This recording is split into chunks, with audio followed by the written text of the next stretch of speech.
Hey guys, Mike in the Woods here. Today we're preparing for my first overnighter skatepacking trip with my custom DIY electric skateboard. And if you haven't watched the build video for that, I'll link it up on the top of the screen right there, so check that out. And this trip was actually supposed to happen sooner rather than later. Unfortunately, my robot vacuum cleaner decided it wanted to eat my fast charger and ground it up into a completely unusable state. So I'm waiting on a replacement in the mail. So it will be a few weeks between this prep video and the actual trip. This time around, I'm not doing anything crazy. It's just a simple 26-kilometer ride to a local campsite, which is about half the range of what my skateboard can do with all the batteries charged.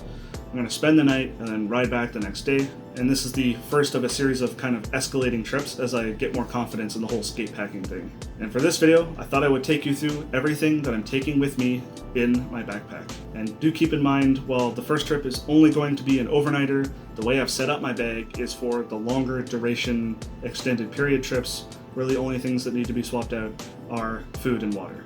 And real quick, before we get started, if you're new to the channel, consider subscribing, hit the like button if you find this interesting, and if you have any questions or suggestions, leave them in the description below. Let's get into the teardown. Alright, so fun fact, this is actually my second time filming this. I actually did film this all yesterday. However, I did it all outside, and all that got picked up on the mic was just all the wind noise. So it made all the footage unwatchable. So doing this again in the comfort of my own living room where it's nice and quiet and there's no background noise. Anyways, let's get into what I'm bringing with me. So the most important thing on a skatepacking trip is, of course, the skateboard itself. So here, I've got my DIY electric skateboard that I built out of an onboard W2 kit and a loaded Bangra V2 board, and a custom battery case mounted on the top so that I can hot swap batteries whenever I need to. But essentially, I'm going to have two really big beefy 344 watt hour batteries in here. That'll let me charge up both simultaneously because I'll have two chargers. As I said, one got wrecked by the robot, so I'm waiting for two replacement chargers and my second battery in the mail, and that's going to be at least a couple weeks. But if I crack open the battery case here, right, I have immediate access to the batteries, where with the normal electric skateboard, they're mounted to the bottom, and it takes anywhere from 10 minutes or more, and a lot of frustration to try and unscrew the case from the bottom of the deck, swap out your battery, then screw it all back together. So this way, it takes all of 5 seconds to open this up, check on the batteries, swap them, put new ones in, take dead ones out, so on and so forth. So like I said, I plan to have enough battery capacity in here to tackle 50 kilometers before I have to recharge, and my total daily target distance will probably be about between 50 and 75 kilometers, maybe more. That's why I want to get out and do some trial runs just to get an idea of how much distance I can cover in a day, how much time it's taking me to charge in a day, and how much time buffer I have in between for setting up campsites, having meal breaks, so on and so forth. So this is the board that will be taking me on hopefully some pretty crazy trips in the future, but for now, just some mundane 1 or 2 nights. And then of course, you're not riding any skateboard without a helmet. Now, a lot of electric skateboard riders, and if you're an e-skate rider, you could probably attest to this, sometimes opt for like more motocross style helmets, something that's a lot more resilient to high impact. Because these electric skateboards can actually go pretty damn fast. It would not be unheard of to reach 40 to 50 kilometers an hour on some of these things.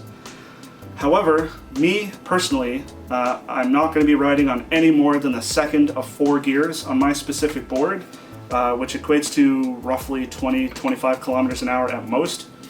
And the reason for that is twofold. Number one is for safety, as if I start going really fast, I don't want to run the risk of falling off and seriously hurting myself in the middle of a long distance trip.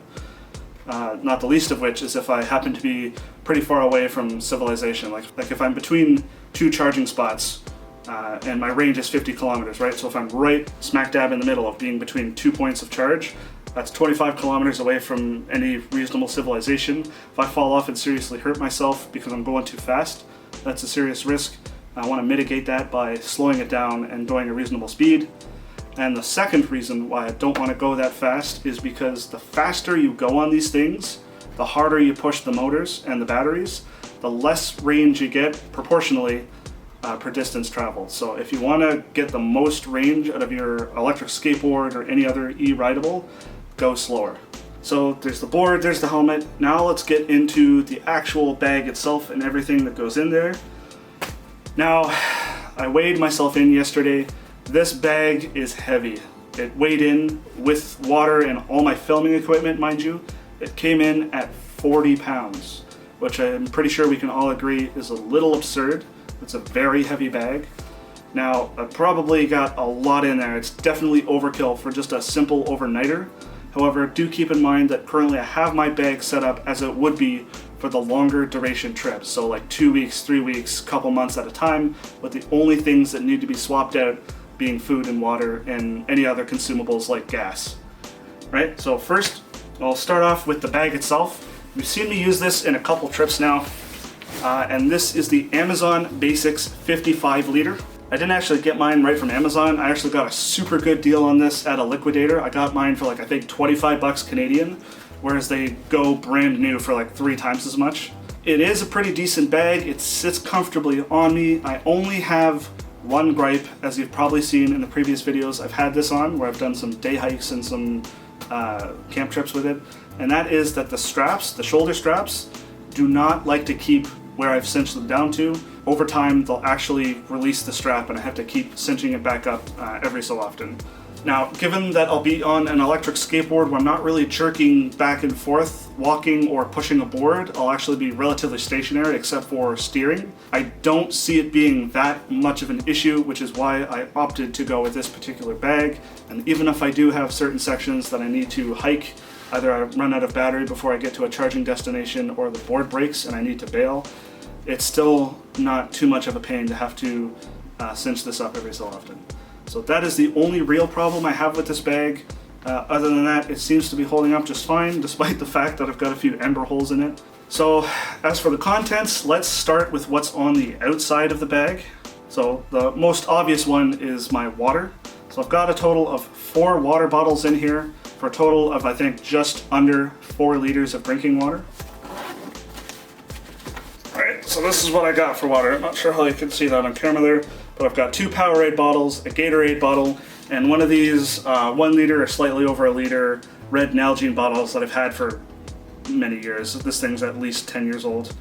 So that gives me, like I said, roughly just under 4 liters of drinking water.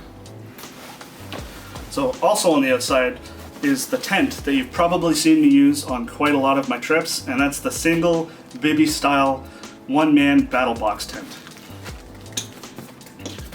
So for something I got out of an outdoor subscription box, which is the introductory box that you get for first-time subscribers to BattleBox, it's actually a pretty decent tent. I've had a few minor issues with it. One is that it's a really tiny tent. You can't even sit up inside of this thing. It's small. It's like a bivy style. But for what it is, it packs up small and relatively light. It's not the lightest tent out there, especially if you're an ultralighter. But for what it is, I find it to be pretty decent. The only issue I have with it that's a major problem right now is that the zipper on my Rainfly has actually broken off. No idea what the heck happened to it. It was there one trip, not there the next. So I'm planning on replacing the Rainfly in here with a 10 by 10 foot ultralight tarp so that I can tie that up over top of my tent and use that for elements protection instead of the Rainfly. And the reason for that, aside from replacing the damaged Rainfly, is also to give me a bit more footprint outside of the tent. So at night, if I'm sleeping and some inclement weather rolls in, I can keep my electric skateboard out of the rain. And the second reason is if I want to change clothes and it's raining, or I want to be outside of my tent and it's raining, I do have that extra little bit of space outside of my tent where I'm protected from the elements.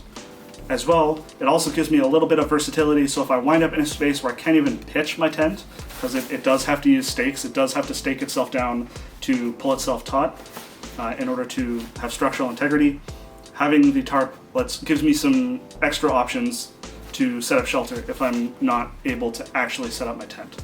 So next thing on the list, this is my first actual backpacking style backpack. I'm not sure if this is a thing with most of them, but for the Amazon Basics one specifically, it has a little section at the very, very bottom where you put the rain fly for your backpack. In here, not only is there the rain fly, but I also stuffed in here just a simple cover for my electric skateboard. So if I'm in the middle of the ride for the day, getting from point A to point B, and some inclement weather rolls in, or I'm at camp and some inclement weather rolls in, or I otherwise need to cover up my board and keep it dry for the time being, I can just stop if I'm in the middle of moving, put this over top of my board, and then just wait out the rain. Because my electric skateboard uses batteries and motors and is susceptible to water, it's very important that I keep it dry when it is raining. And this is just an extra layer to help keep it that way so that it doesn't break. And I have had electric skateboards die on me. There's actually some in the corner there behind the camera that are broken down right now because I decided it would be a smart idea to ride them in the rain. One of them, literally the day after I fixed it, took it out for a ride in the rain, broke it again. Not my smartest move. But anyways, also in here, as you can guess, I've also got the cover for the backpack to keep it dry. So moving on more towards the front, this is where I keep my sleeping bag. So I opted against keeping it in a stuff sack. Instead, I just stuff it in this little pouch here. And this is the summer sleeping bag that I got from sale that I've taken out with me on most of my warm weather trips, including that trip where I went with my buddy to some Crown Land. If you haven't watched that, I'll actually link up at the top of the screen right there. I have a very bad habit of keeping my sleeping bags near the fire, near the campfire. So this has a lot of amber holes in it, and I took some duct tape the other day and patched it up with duct tape, so that's why I have duct tape everywhere on here. You can see there's still a couple holes that I missed. Yeah, that's just to keep the stuffing from leaking out. I've managed to use this sleeping bag successfully in down to 3 degrees Celsius temperatures overnight, and that was in that trip I mentioned with my buddy there. This, plus my sleeping pad, plus my emergency bivvy, I managed to, I wouldn't say comfortably, but last throughout the night and make it to morning without too much hassle. So I don't remember what the comfort rating of this is. It's definitely not that cold. I would say the comfort rating for this is probably about 7-8 degrees Celsius for me, combined with the sleeping pad. So this has been my go-to summer bag. Oh, and the other problem with this, I can't get the zipper working for the life of me. The first time I used this bag, the zipper actually just came right off. I've tried repairing it. I put the zipper back on, and I think I might have tightened it a little bit too much because it still refuses to zip up properly.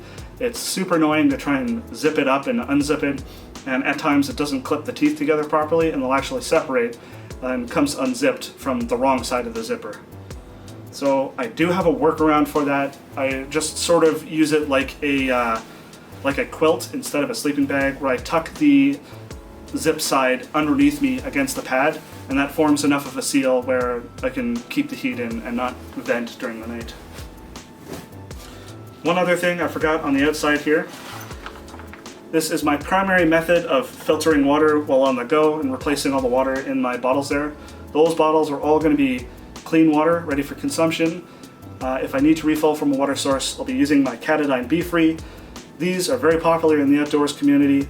You'll see people like Joe Robinet uses this. Darwin on the Trail has started using this on one of his recent trips, I believe. And it's very similar to the Sawyer Squeeze.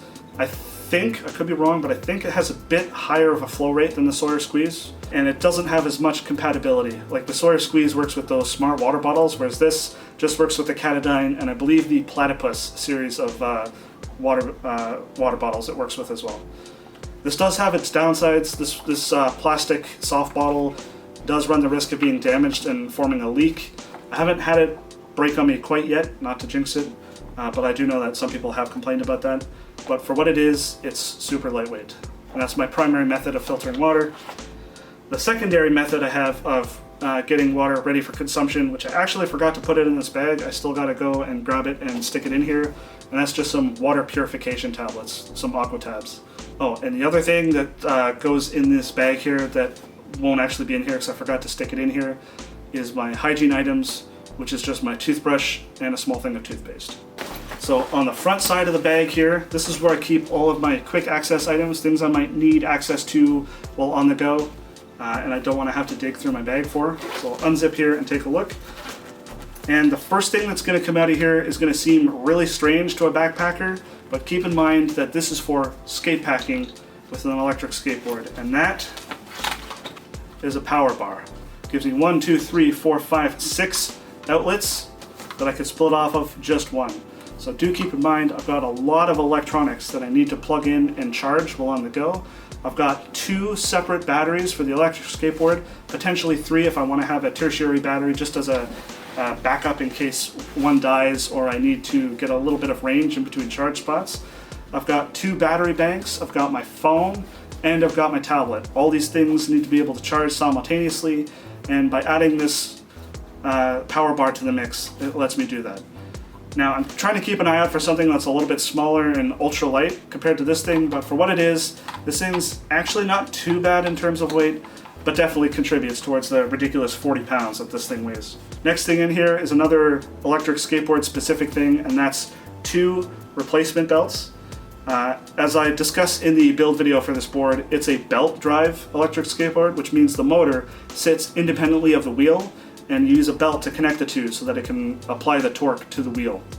So out of all the parts on an electric skateboard, those are the most likely to break and the most what I would consider consumable parts of an electric skateboard. So I just keep 2 replacements in there so that if one breaks and I need to replace it, I can do that. At minimum, I need 1 working belt in order to get from point A to point B in order to bail out on a trip. So I could suffer a grand total of 3 belt breaks before I need to consider bailing out on a potential trip. Not really going to be an issue for 1 or 2 or maybe even a week's worth of trip, but for longer distance stuff over the course of a couple weeks or even like a month or 2, that is a serious concern. So with me these come. Also in here, keeping on the trend of skateboard specific stuff, I've got a skate tool, which if you're not familiar with skateboards and you don't know what that is, it's essentially a tool that has all the nut sizes and a hex key and screwdriver for all the hardware that's on the skateboard, which includes all of the electronic and motor components. So if I need to swap out a belt, or I need to tighten components, or I need to investigate something, this has all the tools I could possibly need in order to disassemble and reassemble my board as needed, which combined with my multi-tool should be more than enough to get the job done. Oh, and there's actually one last tool in here that's skateboard related, and that's this. I forgot the W2 does have some weird specific hardware. Electric skateboard parts I have on there actually do have a specific hex key size they need that I believe is not part of that skate tool. So sorry, this actually needs to come with me as well, and it's super lightweight. It's actually not that bad, and really it's just a hex key. So that's it for the skateboard specific stuff. Also in here I've got my 2 main methods of fire starting, which is a lighter and a ferro rod. Got a couple snacks in here just so I don't have to stop and dig out my food bag from the main sack if I get hungry in the middle of a particular section of travel. I can just dig out some snacks and have them on the go. I do plan on always having at least something in there that I can reach in, grab, and snack on quickly. Also in here I have my toiletries. So some rolled up toilet paper for obvious reasons, and some wet wipes. And if you've never taken wet wipes with you on a trip, oh boy, you're missing out, man. These things are great for if you have to go number 2 and you want to come away feeling clean. Can't beat wet wipes. First time I used these, I never went on a trip after that where I didn't have at least a couple in there with me. Also in here, if you watched my Lost Fisherman Survival Challenge series, and if you haven't, I'll link the playlist to that up at the top of the corner there. This is just a little bug net. Probably not super important. As of the time I'm recording this, it's the end of summer. It's September 1st, so all the bugs are dying, if not already dead for the season. But during the heat of the summer, oh boy, do they get nuts. This is a bug net, by the way, a head net. And this can also be useful for during the middle of the day if gnats are a serious problem and I'm flying down the road on that thing at like 20-25 kilometers an hour. I don't want the bugs pinging off in my face. So this lets me kind of keep them at bay while I'm flying down the road. And this is a first for me. I finally have myself a watertight sack for keeping my phone in, so that if I do get caught out in the rain in the middle of riding or at camp, I can keep my phone dry, which is very important because I have a lot of important things on my phone that I don't want to risk. So the first for me, picked one up, very important to have, especially on longer term trips, especially if you're near water and run the risk of taking a dump into the water. And the last thing that's in here is the same cutlery kit that I've kept with me on pretty much all of my trips. Just a super simple set of a fork and a spoon, stainless steel, and I believe I got these from the dollar store. Other than keeping them dry so that they don't rust, these things have been durable and reliable as hell. You can't beat simplicity sometimes, and that's as simple as it gets. Okay, so that's it for the front pouch. Now we'll get into the main compartment. So up at the very top here is my camera bag. Now, most people when they go on backpacking trips probably won't carry 10 pounds of camera gear with them, but I like bringing you guys fresh and interesting content, so I do. In here I keep the DSLR that's actually recording me right now. I've got my GoPro in there, keep my lens in there, keep some extra batteries in there, a couple different stands, so I've got a small gorilla style pod in there, I've got a little tripod. Probably cut down on the stuff in here a little bit. I want to be able to actually fit my drone in here so I can take some cool drone shots of me, which is the DJI Mavic Mini. So this would contain all of my filming gear in one centralized location. I don't know how, but it manages to fit right on top here, and I pull the hood of the bag up over top of it and it seems to fit okay. So that's my camera here. That probably helps contribute to the heavy weight of the bag, but I mean, it's kind of important that I bring some camera gear to record all my stuff for you guys to laugh at me. So first and foremost, I have a battery charger. This is just a placeholder right now, as like I said, my robot vacuum actually ate my fast charger. This could still charge my electric skateboard, but at a much slower rate. This only charges at about 1/3 of the speed of my fast charger. So this is just in here for now, but I have not one, but 2 fast chargers in the mail so that I can fast charge both of my batteries simultaneously. Also in here at the very top, I've got my puffer jacket, which is also a Walmart pick. Now, it's not made of down, it's not the lightest or most compact puffer jacket you can get, but if it gets chilly at night or windy, I can throw this on and it does add a bit of warmth. And I've been on a couple trips recently, including that trip I went on with my buddy, where I didn't actually have this with me, and it was in the middle of summer, and it got down to 3 degrees Celsius almost both nights, and I didn't have this with me. Really regretted not having this with me, so from now on, this comes with me on all of my overnight trips, full stop, even in summer. Also in here, I've got my primary flashlight, which is just a Coleman headlamp, yet another Walmart pick.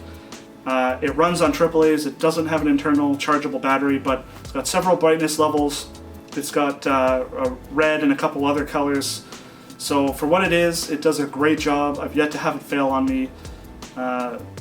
You know, I don't feel the need to upgrade it to something more expensive. Also in here, I've got my tablet, which is the Microsoft Surface Go. This is probably a luxury item. It definitely contributes towards the 40-pound weight of the bag. When I look at cutting weight from the bag, this will probably be the first thing I look at cutting. I don't need it, but it's nice to have to watch videos, to read books, and just entertain myself during moments of downtime. Like if I'm stuck waiting for my board to charge, even with the fast chargers from empty to full, it takes about 3 hours to charge. So while I'm sitting around with my thumbs up my butt waiting on that to happen, my tablet can keep me entertained and keep in contact with you guys. And it'll also give me the ability to actually edit and upload videos while on the go, which is something I am considering. However, I'm not sold on keeping this in here quite yet. What do you guys think? Let me know in the comment section down below. Also in here, I've got a rain jacket, which is just a sail jacket style raincoat. It's good for if it gets windy and when it rains, obviously. It's no frog togs, but it is a decently lightweight rain jacket for when the inclement weather hits. I've also got my classic duo cooking pot setup that I use on pretty much all of my trips. I've got the stainless steel GSI cup that I use for coffee and all of my drinks. And I've got my Stanley stainless steel cooker that has all the measurements on it for making sure you put in the right amount of water for like rice or some of those Sidekicks and what have you. And And stacked up inside, I've got 2 cans of gas, both used to some capacity. This one is used a lot more than this one. The idea is to run one to empty and then swap out to the other one so that when I hit a outdoor store during the course of my travels, or like a Walmart or something, I just replace the empty one so that I can just keep kind of cycling back and forth as needed. And with the gas, obviously you need a stove. So this is my gas cooking stove, just a tiny little fold-up stove that screws right onto the top of the gas, and I can fit my pots on there and cook as needed. And I keep it wrapped up in my cleaning rag just so it keeps it a little bit protected and cushioned from all the other stuff bouncing around in the bag there. Also in here, I've got my electronics survival kit. I'm not going to mess around with it too much because I got everything all nice and neat in there, and it's really hard to get everything packed in here. But I've got 2 battery banks. Ideally, I'd like to replace this with a single large capacity battery bank in the future. I've got all the cables I need for my phones, my battery banks, and I also have my tablet charger in there. So obviously if I ditch the tablet charger will go. I've got a wall to USB adapter so I can charge my USB off of a wall outlet. And I've also got 2 sets of AAA batteries for the headlamp. So I have 2 sets of replacement batteries in there. Also in here, I've got my first aid kit. Nothing too substantial. I'm not going to get into the exact details of what I've got in here because I've talked about this in pretty much all of my outdoors teardown videos. So I've got bandages in there. I've got some needle and thread for emergency stitches if needed. I've got alcohol swabs. I've got some polysporin. I've got ibuprofen in there, or what the backpackers would call vitamin I. Just basically all the basics that one would need for outdoors. So I've also got clothes in here. The way I decided I wanted to do it for clothes is have a total of 2 sets of clothes. So what I'm wearing and an extra set in my bag, and to also vary it in that I have a pair of shorts and a pair of pants. So if I'm wearing the shorts, then the pants are in the bag, and if I'm wearing the pants, the shorts are in the bag. That way I can adjust as needed depending on the temperature and what I need if I'm active or at rest. And it also gives me a full set of clothes so that if I need to clean the other and I get wet or I get dirty and have to change, I do have an extra set of clothes. So if I'm wearing shorts, then in the bag I have a pair of pants. And these are my bush pants, same ones I wore on my Lost Fisherman Survival Challenge, complete with the hole I managed to burn in them on the first time I used them. I've got a clean t-shirt, which I've actually had this t-shirt since, oh boy, a great many years, since 2001 I think. Because I was in cadets in grade 7, and that's where this shirt is from. This is my old cadets PT shirt. Also got a belt. I don't need them for my sports shorts that I'm wearing, but I do need them for the bush pants, so I do have my belt in there. I've got a pair of boxers in here, which I'm not going to show you perverts. And I also have an extra pair of socks in here. Now, I do have a pair of wool socks that will be my primary socks. I only have 1 pair of them though, so this is just a simple pair of, I believe they're a cotton blend, and as we both know, cotton is not the best thing to have with you in the woods. I do need to replace this with a proper wool set of socks so that I have 2. But for now, this is a placeholder second pair of socks if I need to change into something dry. And the last thing on the clothing related item list is just my camp gloves. Just a simple set of Kevlar gloves with a rubberized grip. Not the best thing for being around intense heat, as we both know that Kevlar melts, but for every camp I've taken them out on, I've really appreciated having them with me for handling firewood, handling the campfire itself, things like fishing and handling fish. I've really regretted not having these on the couple trips I've been on that I didn't have them with me, so these are now also a staple of all outdoors kits. Also in here I have some cordage, which is just some orange mason twine. I don't need cordage for anything crazy. Really the only things I need cordage for are for my ridge line for my tarp, like I mentioned, replacing my rainfly for my tent with, a bear hang, and the last thing I might need it for is for towing my board if the battery dies or it's otherwise out of commission and I don't feel like carrying it, because it is a heavy board, it's like 25 pounds. I can tow it behind me until I get to a place I can bail out of my trip if needed. So the other thing I have in here that's also possibly considered a luxury item is my 3D printed Hobo fishing reel. If you haven't watched the video on this, it's a really cool thing that I designed. I'll link the video up at the top of the screen right there and in the description. But essentially I've got 150 yards of 10-pound test line on there. I've got a hook already on there with a lure on there, but also Inside, I've got a variety of rubber baits. I've got a silver spoon in there. I've got a couple replacement hooks, a couple sinkers, just the basics for being able to hand fish with this tiny little fishing reel in here. On a backpacking style trip, this might be a little bit too much. Like now that I think about it, how much am I really going to be near water where I can go fishing? So this is probably also one of the first items on the list of things likely to be cut to try and cut down on the weight. I mean, I really don't think I'll be able to use this on a backpacking style trip. Bushcraft trips, absolutely. Backpacking, not so much. Also in here, I've got my Klymit Static V sleeping pad. I actually did a review on this, so if you want to watch that video, I'll link that up at the top of the screen as well. But this has been an excellent inflatable sleeping pad. It's relatively small and lightweight for an inflatable pad, especially when it's a 4-season pad. This has a 4.4 R value, which means I can use this and have used this in the dead of winter, and it's kept me pretty warm. So probably overkill for summer adventures, but I haven't found anything that's far lighter than this for summertime use, so I just always wind up using this. And this, combined with that sleeping bag, is usually more than enough to get me through like 5-degree temperature nights.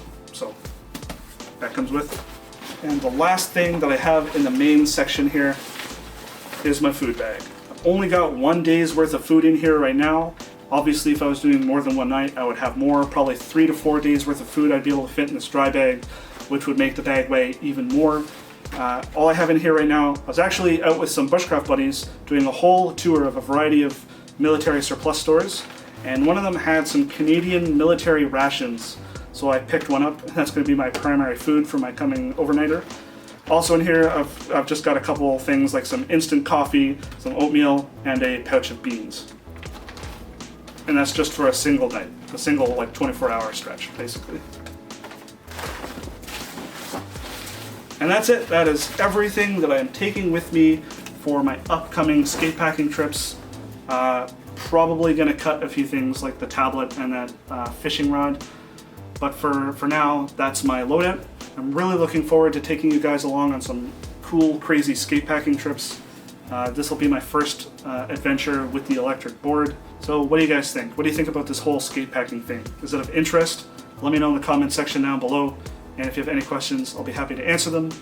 If you're new to the channel, much like the electric skateboard combined with backpacking, I like to take a look at how fun, futuristic technology can be combined with traditional outdoors experiences. So 3D printing is another clear example of that. So check out my other videos and consider subscribing if that's your thing.